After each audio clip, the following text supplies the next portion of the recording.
So hello everyone, welcome back to my channel BSc rock paper. आज हम बात करेंगे सेल के बारे में। तो जैसा कि आपको पता होगा, सेल्स क्या होती हैं। सेल्स क्या है, हमारी स्ट्रक्चर और फंक्शनल यूनिट जो है होती है, यानी जो सेल है वो स्ट्रक्चरल यूनिट ऑफ लाइफ होती है। सेल की डेफिनेशन डिफ़ाइन करने के लिए हम क्या करेंगे, सेल की डेफिनेशन डिफ़ाइन के लिए हम कहेंगे कि जो सेल्स हैं वो बिल्डिंग ब्लॉक्स होती हैं हमारी लाइफ की। साथ में जो सेल्स है वो क्या होती है, फंडामेंटल यूनिट होती हैं लाइफ की। ठीक है, तो हम इसकी डेफिनेशन में लिख सकते हैं, cell is the structure and functional unit of our life. ठीक है, अब बात है कि सेल की डिस्कवरी किसने की थी। सबसे पहले जो सेल की डिस्कवरी की थी वो एक साइंटिस्ट थे, रॉबर्ट हुके। इन्होंने डिस्कवर किया था सेल को, डेड सेल को। ठीक है, 1665 के अंदर। और जो सेल मिली थी उनको मिली थी बार कॉफ़ी ट्री पर।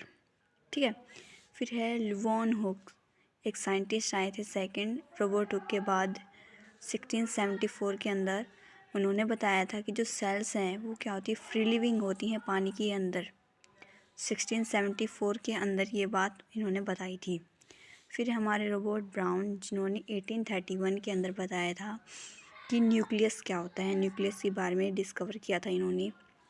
अगले साइंटिस्ट है पुरकुंजी, 1839 के अंदर प्रोटोप्लाज्म की डिस्कवरी के बारे में इन्होंने बताया था। आगे हमारा सेल थ्योरी।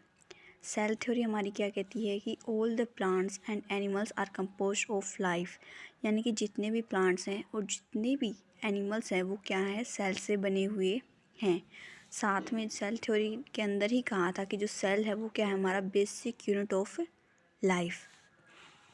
आगे है गिवन बाय शिल्डन एंड स्वान, यानी कि सेल थ्योरी किसके द्वारा दी गई थी, शिल्डन एंड स्वान के द्वारा 1838 के अंदर। फिर नेक्स्ट साइंटिस्ट आए Rudolf Virchow, published his famous cell theory ओमनिस सेलुला ई सेलुला इन 1855, यानी कि रुडोल्फ वर्चो ने ये पब्लिश किया था सेल थ्योरी के बारे में, पब्लिश किया था सेल थ्योरी को। साथ में इन्होंने ओमनिस ई सेलुला के बारे में बताया था। उसके बाद इन्होंने ये भी बात बताई थी कि new cells are formed from the pre existing cells, यानी कि नई सेल्स बनते हैं from the pre existing cells, यानी जो सेल्स पहले से ही एग्जिस्ट करती हैं उनसे ही हमारा क्या बनता है, न्यू सेल्स बनता है, प्रिपेयर होता है। फिर है ये छोटे क्वेश्चन, जैसे कि सबसे लार्जेस्ट सेल कौन सा है हमारा, ऑस्ट्रिच एग। स्मॉलेस्ट सेल कौन सा है, माइकोप्लाज्मा। लार्जेस्ट सेल कौन सा है ह्यूमंस के अंदर, ओवम, ठीक, जो फीमेल्स के अंदर पाया जाता है। और स्मॉलेस्ट सेल ह्यूमन के अंदर कौन सा है, स्पर्म, जो कि मेल्स के अंदर पाया जाता है। फिर है सबसे लॉन्गेस्ट जो सेल है वो कौन सी, हमारी न्यूरॉन।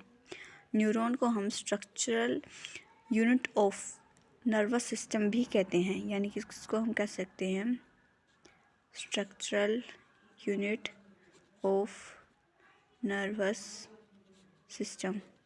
ठीक है, ये हम ऐसा कह सकते हैं। आगे हमारा पार्ट ऑफ सेल हमारा सेल मेम्ब्रेन या फिर प्लाज्मा जिसको बोल सकते हैं। अगर पार्ट ऑफ सेल की बात करूं तो ये क्या करती हैं, आउटर मोस्ट कवरिंग होती है, बाहर की जो कवरिंग है उसको हम बोलते हैं सेल्स। ठीक है, प्रोवाइड ए डेफिनेट शेप, यानी कि जो ये पार्ट है सेल के, ये क्या करते हैं, डेफिनेट शेप प्रोवाइड करते हैं, थिन होते हैं और क्या होते हैं, फ्लेक्सिबल। ठीक है, तो आज हम इतना ही पढ़ेंगे। आई होप आपको समझ में आया होगा। Thank you.